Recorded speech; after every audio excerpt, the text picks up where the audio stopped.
高雄一名小黄司机在今天凌晨持辣椒水喷洒男乘客，警方到场了解，这冲突的起因疑似是乘客不满司机没有足够的零钱找车资，要他们到超商换钱，才会气到拿自己的零钱朝对方身上丢。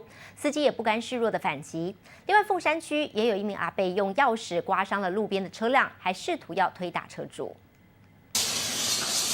小黄问讲拿辣椒水对眼前这对男女狂喷猛喷，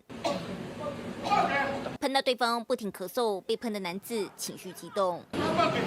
问讲请附近民众报警，没多久警方到场。你们到底是什么事情啊23号凌晨12点多，一名吴姓问讲载着刚喝完酒的李姓乘客和另一名女子到高雄小港，车资共200多元，对方给1000，问讲找不开，又载2人到超商换钱。李姓乘客不满，双方起口角，随后乘客拿零钱朝问讲丢，问讲才会反击。所以双方拒不提出告诉，仍依违反社会秩序维护法裁处。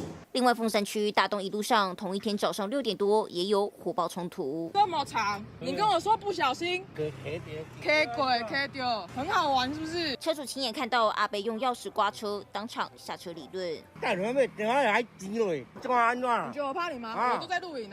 小可 K 丢，小可安怎？阿伯疑似恼羞，企图想动手推打。正在录啊，正在录啊。我就问他说：“请问你是惯犯吗？”然后就对我动手动脚，指甲很长，然后都刮在我的皮肤上面这样。